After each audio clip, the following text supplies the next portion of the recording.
Order! Order! You are an incorrigible delinquent at times. Behave yourself, man!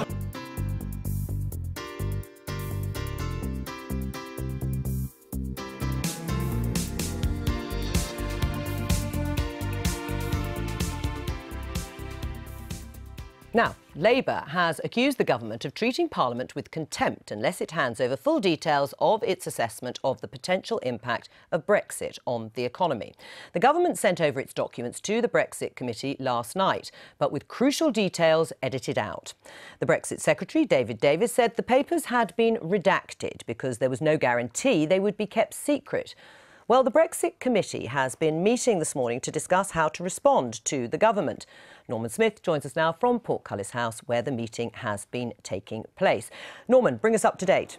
Well, the committee have decided to summon David Davis to appear before them, I suspect, on Monday, and they have also written to him, or Hilary Benn, the chairman, has written to Mr Davis saying it's unacceptable that he has seemingly flouted the will of the Commons by not handing over all the documentation, also challenging Mr Davis's view that he's been given no assurances over how the committee would respond. And I understand too, Jacob Rees-Mogg tabled an amendment to the letter to include the possibility that Mr Davis may be in breach of parliamentary privilege, which would also open him up to potentially being in contempt of Parliament. I'm glad to say Hilary Benn, the chairman of the committee, joins me now. So what happens next?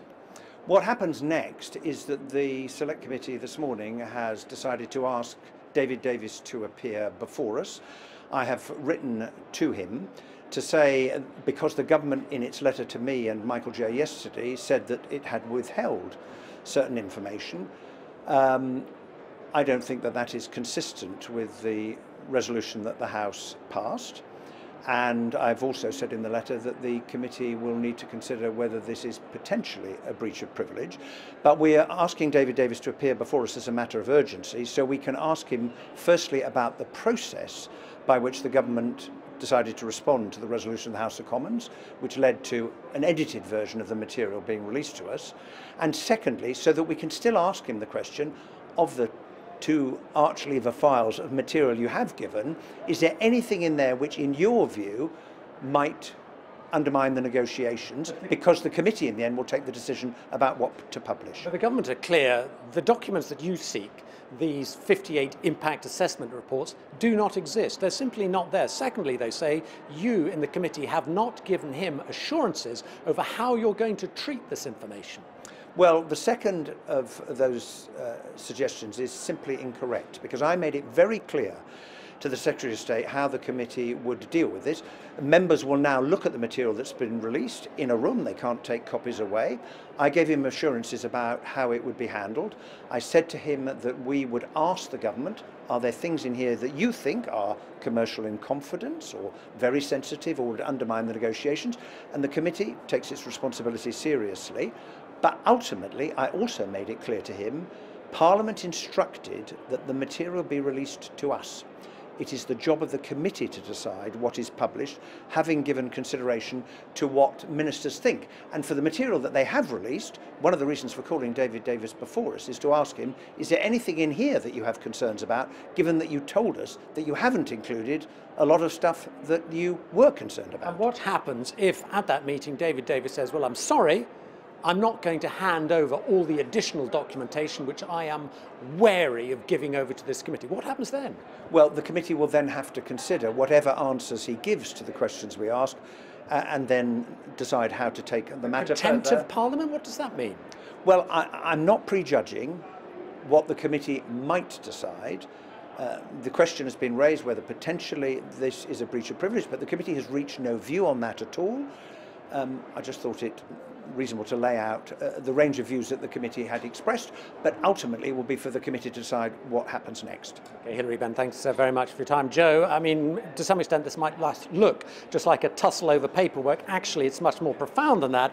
It is a tussle over who is actually going to run the Brexit process. Is it going to be in ministers' hands, or can Parliament grab hold of the Brexit process? And that is what so much of the whole tussle over Brexit has been about from day one. Right, Norman Smith there in Portcullis House, thank you very much. Well, I'm joined here in the studio by the Conservative MP, John Whittingdale, who is the Vice Chair on that Brexit committee and was in the meeting with Hilary Benn, and by the Labour MP, Paul Blomfield, who is a shadow Brexit minister and joins us from Central Lobby. Welcome to both of you. So, John Whittingdale, David Davis is in breach of Parliament, isn't he? There was a vote, Parliament demanded to see the papers unredacted and in full, and he failed to deliver. Well, Parliament had also said that the government shouldn't release material which could jeopardise our negotiating position. That was a decision taken by Parliament earlier. And the important thing here is that we get the best possible deal for this country. It is the biggest issue facing this country, and certainly I would not want the government to release anything which could put that at risk. Right. Is he in breach of Parliament by failing to supply the papers in full? We'll come on to what's sensitive and should be redacted or could be redacted. Has he failed to do what was demanded of him by Parliament? Well, in my view, no, because the Parliament had previously said that we shouldn't release documents. So what do you say to Hilary Benn, who is now summoning David Davis to explain himself and says he could be in breach of parliamentary privilege? Well, the committee was not unanimous on that view. I support summoning David Davis. I think he does need to answer some of the questions, particularly about whether there is information in the documents we have been given that is sensitive, as he has suggested, and therefore perhaps we shouldn't even release those. Right, well, if he has released that, why can't he release everything? Well, in David Davis's letter, there are 2 points. The first says that he hasn't supplied all the information because he's withheld some that could put at risk our negotiating position. But he's also gone on to say that even within the documents he's given us, there is some sensitive material which he'd prefer not to be made public. Right. And we want to ask him about both those things. Right. Do you think the committee under Hilary Benn has overstepped the mark? Well, I mean, all that Hilary Benn has done is said that the committee may wish to consider. That is not overstepping the mark. There are people on the committee who do wish to consider, and so it's reasonable to say that. Right. The question is whether or not we conclude that there has been any breach of privilege. My own view is that there has not. Right. I mean, Paul Blomfield, we are in the middle of perhaps one of the most important set of negotiations ever. Why should the government be forced to give away sensitive information that wouldn't be in the national interest and might undermine their negotiating position?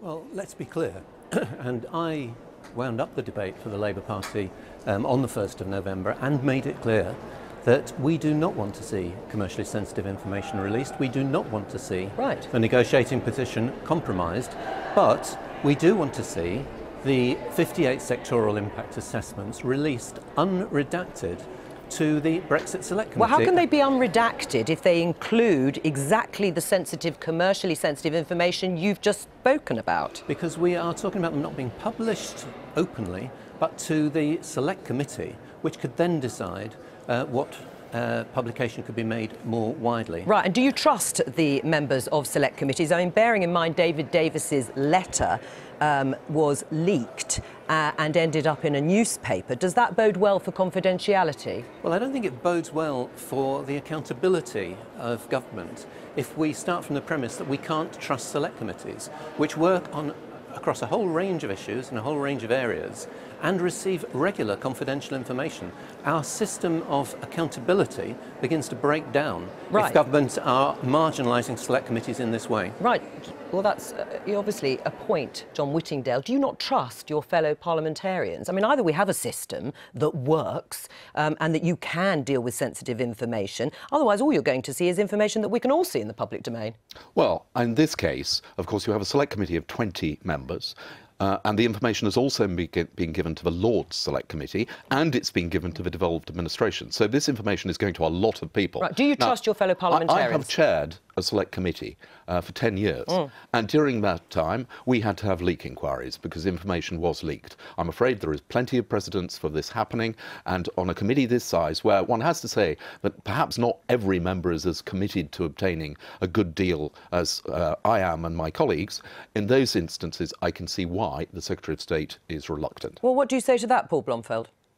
Well, I think there is an important principle here, and you alluded to it at the outset of this piece. At every point during this process, government has tried to marginalise Parliament.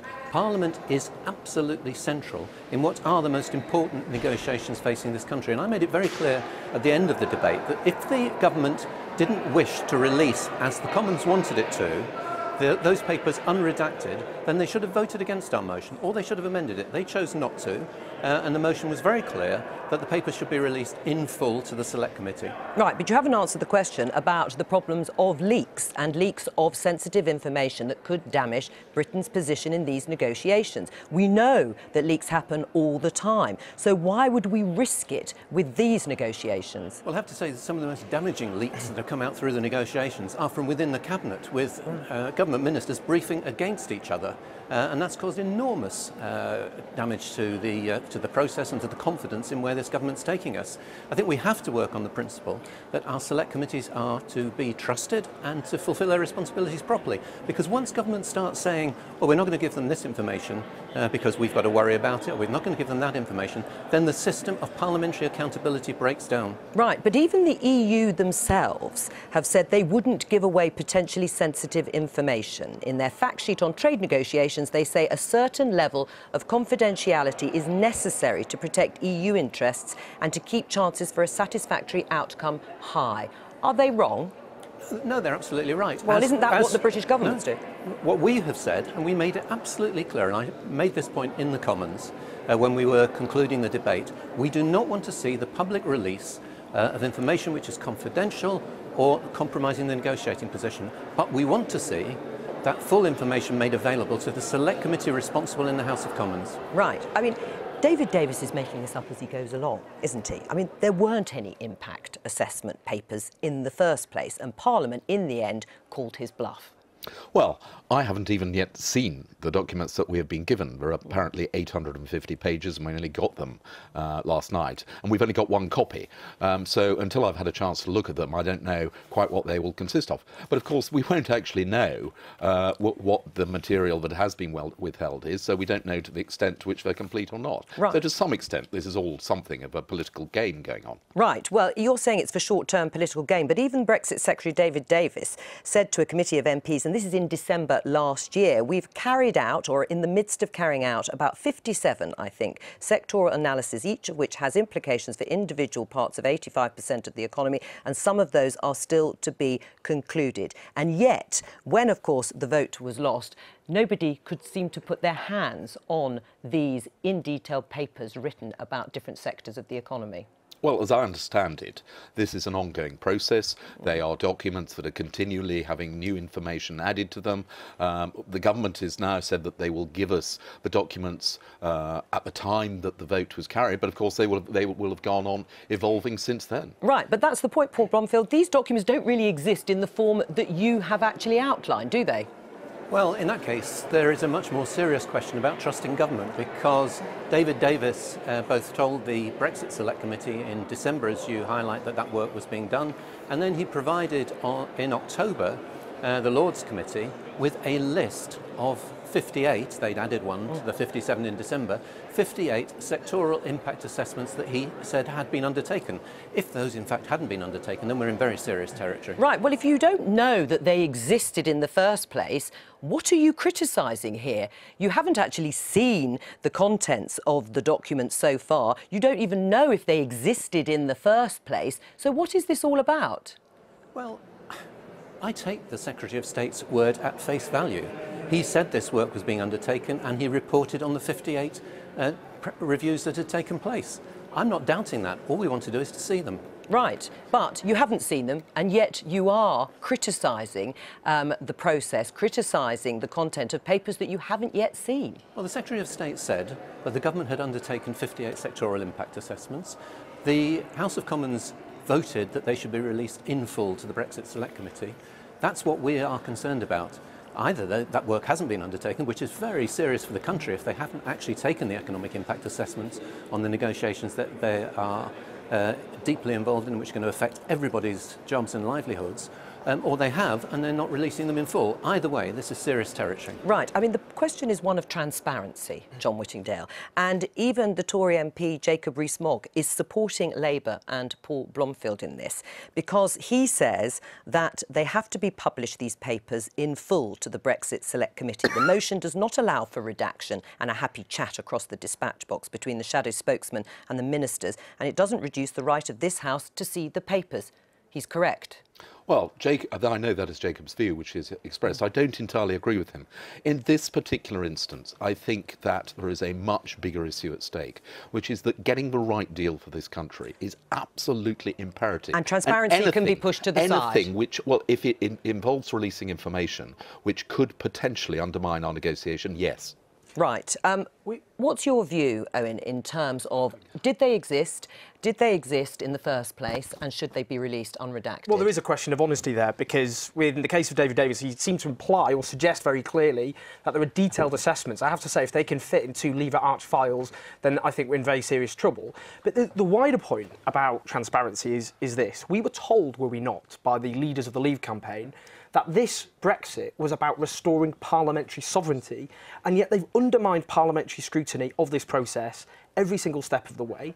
The other point, I mean, John Whittingdale talks about getting a good deal. I wouldn't trust this government to wash my windows, let alone negotiate But how do you get a good deal if you give away and reveal every part of your position? The question is, do we have parliamentary sovereignty where there is proper parliamentary oversight on a cross-party basis, or do we entrust the future of our country to Liam Fox, David Davis and Boris Johnson, when we had a Leave campaign which, as we know, promised all sorts of things, that getting a deal would be a walk in the park, it wasn't, that the border in Ireland would not be a problem, it clearly is, and that we'd get £350 million extra a week for the NHS. That cheque got lost in the post. Now, if we don't trust these people when they've broken their promises over and over again, then why should we allow them to have complete oversight of the whole process without MPs on a cross-party basis restoring parliamentary sovereignty like we were told to oversee this entire process? It's completely dishonest. Right, we have lost John Whittingdale because he had to run back to the Houses of Parliament for an urgent question about this very subject, and we will try and bring you some of that later on in the programme. Paul Blomfield, thank you very much for joining us from Central Lobby. Thank you.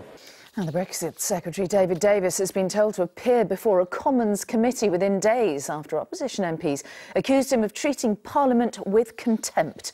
The row is over the release of heavily edited documents assessing the impact of Brexit on the UK. Well, our political correspondent Romilly Weeks is in the House of Commons for us tonight. So, Romilly, how serious could this be? Well, in theory, the penalty for contempt is imprisonment, although obviously it's not going to get to that point. But this is sticky for the government. Essentially, David Davis has been saying for over a year, we've done our homework on the impact Brexit's going to have, and we've done it in detail. Great, said MPs, let's see it. But when it came to the crunch and handing over those reports, what MPs got was a heavily edited version with the interesting justification that the reports didn't actually exist in the form that everybody thought they did. So now David Davis is going to be called to explain himself before the Brexit Select Committee, and the head of that Select Committee says it's about the public being given the full picture. Nobody wants to damage our negotiations. We as a committee take that responsibility extremely seriously. But at the same time, if you're making a decision about a particular approach, it's perfectly reasonable to say to the government, so how did you weigh this up? What economic assessment did you undertake?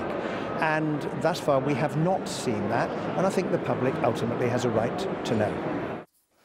And Romilly, just to confuse things further, there are reports coming out tonight that Britain and the EU may have agreed a Brexit divorce settlement. Is this true?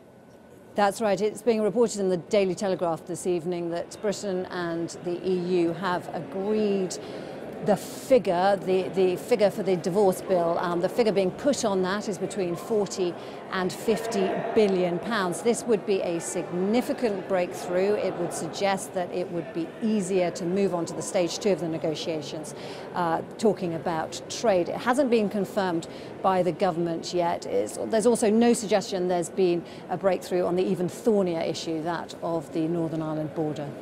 All right, Romilly Weeks, thank you. Well, here, Labour has accused the government of treating Parliament with contempt in a row over documents setting out the economic impact of Brexit. Earlier this month, MPs voted unanimously that ministers should provide all the information to the Brexit Committee. Well, the government handed over 850 pages of documents, but left out some crucial details. The Commons Speaker told the Brexit Secretary, David Davis, to explain himself to the committee very soon indeed. Well, Gary Gibbon is in Westminster. So, Gary, is David Davis in a lot of trouble over this or not? Well, in theory, being in contempt of Parliament is a sticky situation you don't want to be in. I mean, you could technically be suspended if you were found to be in that position. You could even be, under the old statutes, locked up in the clock tower. It's not going to come to that. The government's now going to be wrestling with some kind of Plan B. But David Davis really did achieve something quite extraordinary today in a Parliament that is very bitterly divided between hardline Brexiteers and hardline Remainers. He managed to unite them. You'll hear that in the voices you're about to hear from the House of Commons chamber. But the first one that you hear is David Davis's deputy defending the government position. We have not edited or redacted reports. At the time the motion was passed and subsequently we were clear that the documents did not exist in the form requested. We have collated information in a way that doesn't include some sensitive material. The Select Committee has received edited documents. In other words, they do not contain everything that is in the possession of the government. It is not at the discretion of the government to decide what to take out. It is now at the discretion of the Select Committee. It was a mistake not to amend the opposition motion, and as a result, the government is now skating on very thin parliamentary ice. I think it's important to say that people who've seen these documents in their full splendour before they were passed over to Parliament say, as one person said to me, they are extremely uneven. I don't think they're the sort of glossy impact assessments you might pay gazillions to a management consultancy for. But for the moment, Parliament is not looking at that aspect of it. It is worried about its power to scrutinise. And so, as I say, David Davis and Dexu's department are going to have to come up with a plan B for how they square that circle. One other bit of news, though, on the Brexit front tonight. Reports from Brussels that what had been a bigger headache, one of the biggest headaches of all, what it was that Britain was going to pay up to the EU in order to get those talks moving on to trade and transition in December, as was hoped. There are reports from Brussels tonight that the EU is satisfied with the extra amounts, the commitments that have been signed up to last Monday in a cabinet committee, and that could well be enough. They're willing to shake on that, leaving, of course, the issue of Ireland that Matt was just talking about, the issue of EU citizens' rights, where there is a feeling that the two sides are within touching distance. But key thing on the bill, it sounds as though there could be movement, agreement, a shaking of hands on that in Brussels tonight, and a little bit earlier, the pound against the dollar spiked on that news. Gary, thanks very much. Well, from Central Lobby in the House of Commons is the leading Brexiteer, Conservative MP and former leader of his party, Ian Duncan-Smith, and with him Chuka Umunna, Labour MP for Streatham in South London and a supporter of the campaign group Open Britain, which wants closer ties with Europe. Ian Duncan-Smith first. Let's start with that breaking news on a potential agreement on the divorce bill. Your former cabinet colleague, Priti Patel, said that Theresa May should tell the EU to sod off if she agreed to settle on these terms. What's your advice? Well, I'm not going to follow Priti down that road. The only point is that the government has always made it very clear that once it is agreed, whatever the legal requirements are, in other words, what we are committed to financially from a legal sense, the things that we would owe, the things that we should be paying across legally, and the government's been going through that, once that's all agreed, then that is their position as to what they will pay. And I thought they made that quite clear about a week ago. And I don't know whether we get these supposed rumours time and time again. I don't know whether they're true or not true. Of course, I'd be very happy if they do get to a point where they've at least agreed that that's a good position so we can move on to trade arrangements. I think that was the whole purpose of it. So well, we've been reporting tonight comments from Ford, European boss, that really moving on to trade talks can't come soon enough, because he says without a trade deal, the cost of that in terms of tariffs and so on would be $1 billion. Does that worry you at all, the scale of that figure? Well, it's a two-way process. You know, I have been talking to a lot of European business people over the last year, and they all mostly have exactly the same view, which is whatever else is going on, they want to assure themselves that after the UK leaves the European Union, that we have a proper free trade arrangement, so there are no tariffs in place, and that services, because after all, remember that the City of London finances about 9% of the whole of the EU and about 60% of all of their capital, work that they do to get money and raise money. 60% of that is run by UK companies. So they have an enormous vested interest themselves in getting a free trade arrangement, as we do. So of course we want to make progress. We want to make progress on it. The answer is it takes two to tango in this case. So no deal is not something you want at all? Well, as I said along, my #1 priority is to try and get a free trade arrangement, but not at any price. Obviously, clearly, if they don't want to do that or they want to make a very bad deal, that's a different matter altogether. But the key thing is everybody who has a sensible brain on their heads wants a free trade arrangement, and I think that's the key ahead. Chuka Umunna, there is a huge vested interest, as Ian Duncan-Smith said, for the EU to come to the table on trade. Look, they want to do a deal. I'd say two things about your exchange just now. First of all, the car industry, many other sectors are clear that the best thing for us if we're to leave the European Union is for us to remain a member of the single market and the customs union. That is the main way in which you can retain having frictionless trade with the European Union, and unfortunately the government have taken the best position off the table. And the second thing is on this Brexit divorce bill. Just remember what your viewers were told during that referendum. They were told that, look, you won't have to make some big payment. This is going to be all very straightforward because the Germans want to sell their cars to us, the Italians Prosecco, and the rest of it. And that has, now we see the new facts, emerged not to be true. There is going to be a sizable divorce bill. And what it will mean is that the £350 million extra per week to the NHS that they promised isn't going to happen. OK, let me put that point direct to Ian Duncan-Smith. I mean, 45 billion euros, whatever it ends up being, it's a lot more than you were promising in the referendum. Actually, the whole money that is at stake here over the legal requirements was always a case in question. But the main point to make about this is not a payment made every year. This is a one-off set of payments made probably over decades, because they will be issues and commitments that will run for 10 and 20 years and more. So it will be over a period of time a set of financing which will be much lower than that. And it's a far cry from the 350 million extra for the NHS that Chuka was mentioning just now. Hold on a second. Bear that in mind, and then you also have the amount of money that we no longer pay annually, which way dwarfs that. Even if it was only a net figure, it's around 11 billion a year, but if you take the latest figure, it's even higher. So my point is that this is well, hold on a second. Hold on a second. Let Chuka make that point. But he's made it. I have made it, but I mean, look, you're just hearing Ian saying, look, we're going to be paying at least millions, several billions for decades, and that means that you are not going to see one of the key issues that persuaded particularly many Leave voters who usually vote Labour to support leaving. They thought they were going to see a lot of extra money going into public services. But they're not, because you've just said for decades you're going to see payments going into the European Union. That the level of money every year you pay is really quite relatively small. Here we're talking about an annual payment to the EU netted out at around about £11 billion. Any amount of that would be of a huge benefit to go to the NHS. I am one of those that says in the next budget the Chancellor should make a commitment as a down payment for exactly that point that was made clear. How long is it going to take for viewers of Channel 4 News to see their £350 million extra per week, inflation adjusted, going to the NHS? The year we leave, we should be putting money into the immediately then. Let me just butt into this little pub chat here. Quick question on Ireland, Ian Duncan-Smith, because this could all be absolutely academic, because the Irish could veto a move to trade talks. What are they playing out? What's your view on that? Well, I think a lot of things are in the making on this one. There's an election about to go on in Ireland, the presidential election. Well, no, that's not going to happen anymore. Well, no, the presidential election is coming up.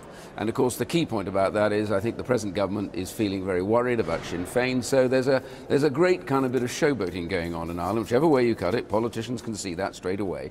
The key element of this, though, is that Ireland has an enormous amount to lose if they don't get on with the trade. You can't settle the border issue till you've settled the trade issue. OK, I'm really sorry. We have to end it there. I could talk for a lot longer, and I'm sure you could too. But Ian Duncan-Smith, Chuka Umunna, thank you very much for joining us. Well, we're going to start tonight with the speculation this evening of a settlement in the fraught talks over Britain's Brexit divorce bill. We might have an answer to the €50 billion question. How much do we pay to leave the European Union? And the answer seems to be a number pretty near to €50 billion. The papers are full of somewhat varying figures as to what Britain is agreeing to, but 50 billion is the order of magnitude. Certainly the general pattern of these talks, that we say no and then we say yes, while they say very little, appears to have repeated itself again. But our political editor Nick Watt has been around Westminster, finding out how this is all going down. He's with me now. Nick, can we put a figure on it? Well, what we can confirm is that the UK has agreed to the EU framework for settling that financial divorce bill with the EU when we leave. Now, stage one came in the Prime Minister's speech in Florence in September, when she said the UK would agree to cover its share of the EU budget up to the end of 2020. Stage two, and the final stage, if you like, has come just now, which is that the UK has agreed that it will meet its liabilities racked up as a member of the European Union. Where you go from then is a matter of dispute. The sources I've been talking to are saying they are not putting a number on the table. So the FT and the Daily Telegraph, which broke this story this afternoon, the Daily Telegraph is talking of a figure of 45 to 55 billion euros. The FT is talking about 100 billion, but they reckon you can massage that down to half that figure. But the key thing for the UK government is that they don't want a figure on the table at next month's summit. In fact, they never want a figure on the table, because what they want to be able to do is offset this against our net payments and then pay these liabilities as they're due in many years, perhaps even decades to come. Crucial point, though, they have an ally in Michel Barnier, the chief EU negotiator on that. His view is methodology is more important than an actual number. Than the number, yeah. I mean, the papers are all going on it and putting numbers on it, as you say. Financial Times, Britain bows to EU on divorce bill in search of Brexit breakthrough. The Times, interestingly, Britain to pay EU bills for decades, taking that point on the spreading of the payments. Telegraph, Britain and EU agree on Brexit bill. Guardian, UK faces 50 billion divorce bill.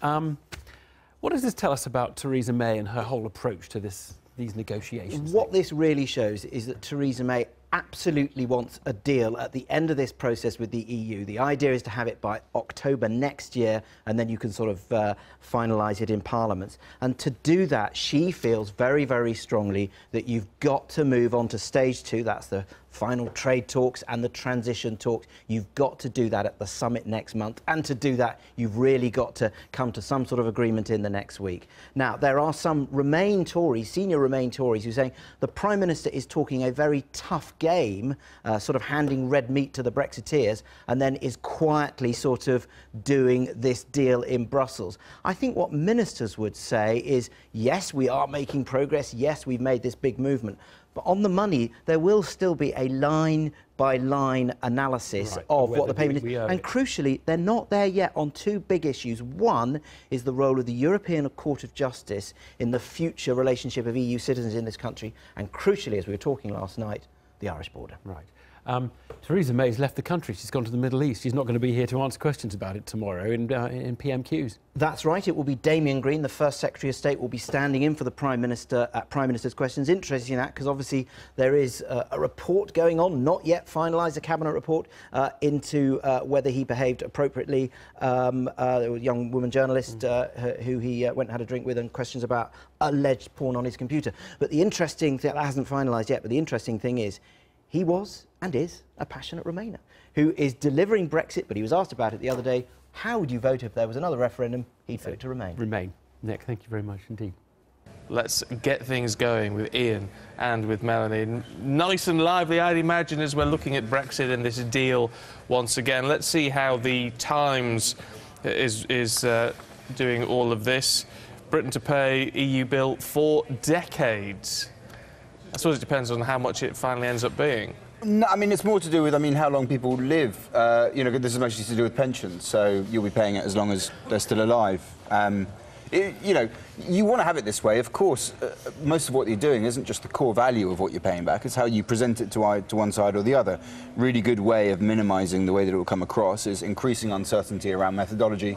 Basically allows you to stretch out time, maybe stretch out investments that would be made by virtue of how you pay them back, especially on pensions. All of this allows you to smudge the issue a little bit, allows Brits to come, British team to come back and go, it's like 40 billion, Europeans to go out there and go, they've given us everything we want, European version happens to be the truth, and that way both people get to placate their domestic audiences. Well, that may well be the case, but I don't think it's necessarily as clear-cut at the moment. I mean, these stories that have appeared, it would have seemed to me from briefings coming from the EU And one always has to, I mean, I have a nasty, suspicious mind. When you see stories like this appearing, you always wonder, who is the briefer and what's the agenda? There's always a reason why a story like this is briefed to correspondents. And it seems to have come from the EU. And it's very, very carefully hedged around. For example, in The Guardian, it says a senior EU official said the UK appeared ready to honour its share of the EU's unpaid bills, loans, pensions, blah. We've heard the UK wants to come along with the money. We've understood it covers the liabilities, but we have yet to see the fine print. In Britain, sources made clear that discussions at the Brexit committee meeting did not include agreeing to a particular figure, but to signing up to the method by which the bill may be calculated. Now, all this may simply mean that, as Ian says, you know, the agreement has been reached. But it seems to me there's an awful lot of wiggle room here. And there are still outstanding matters which we are told are major stumbling points. One is the question of the EU nationals and the potential role of the European Court of Justice in settling any such claims. And the other is the Irish border, which we are being told elsewhere is of enormous importance as a significant difficulty. Now, I don't know, it may be that someone's trying to bounce someone here into something or other. I just don't think we can be quite sure that this milestone has been reached. I accept that. And actually, well, I was trying to say, if we just use that as a good point to get onto the Express, because, I mean, they're clearly not convinced. No, they're not. I mean, I would, you know, I don't fully think that the Express has understood what the terms were of moving on to the second phase.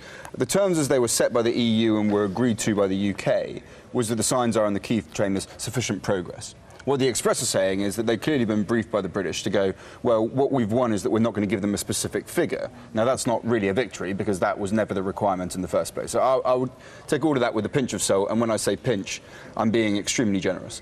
So really where we are is actually talking about how much wiggle room you get within the talks. Now, it is useful for both partners to have a tremendous amount of wiggle room, again, because it means that you can spread a message out to two different audiences. Absolutely. That works for everybody here. Now, these other issues are much more core, I think, at the moment. We've talked previously about the Irish thing. If we look at what's going on with EU citizens, not really discussed very much, but there's still a pretty deep red line, which is on the issue of the European Court of Justice. The EU wants their rights to be guaranteed by that third party, by the European Court of Justice. Britain is saying no. Now, the rumours are, and they're still rumours at the moment, is that what the British response will be is to say, well, look, we're going to allow British courts to refer up to the ECJ in the matter of these. There are other solutions that will be potentially available using the EFTA Court. EFTA Court is something that works for places like Norway and Iceland, which is sort of not the ECJ, but has a weird, complex two-way relationship with the ECJ. It's possible you could use that to try and get over the impasse.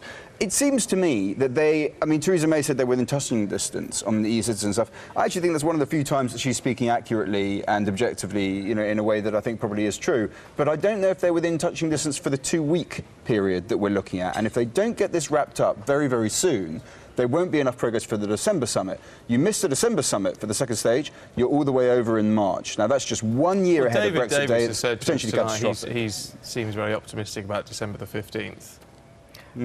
Well, I'm jolly glad he's optimistic. Are we optimistic about David Davis?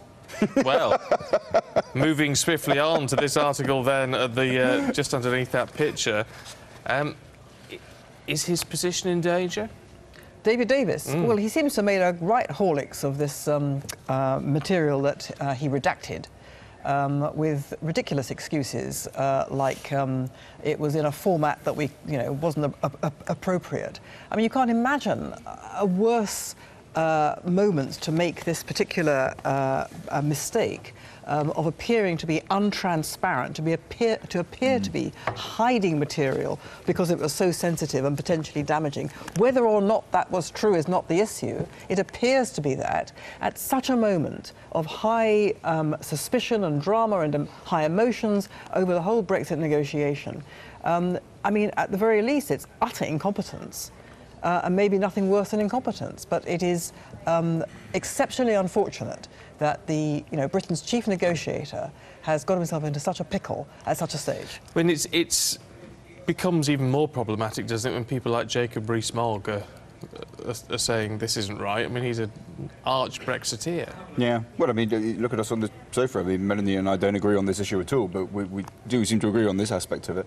I mean, you can pretty much unite everyone by saying people deserve the information. You know, and if he can't go around saying we have the information, no, we actually don't have the information. He especially can't go around for months talking about excruciating detail of Brexit impact papers in quite specific ways, then suddenly pretend they don't exist, then suddenly start threatening journalists, and the kind of emails and phone calls that DXEU has been making around to journalists, you know, encouraging them to say, you can't possibly say that he said this, you know, he's never said it, when we have seen him say it with our own eyes and heard it with our own ears in the chamber where there are transcripts put out on websites demonstrating it to be the case.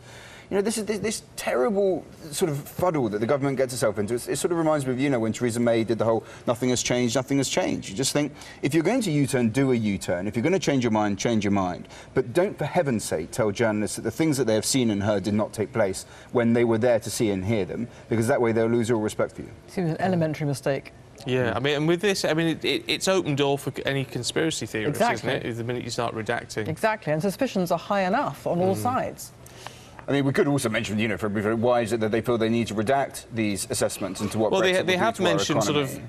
I would suggest that the reason they need to do that is because it's going to be absolutely catastrophic and disastrous, but someone may wish to tell me otherwise. No, they say it could endanger the interests of the country if made public.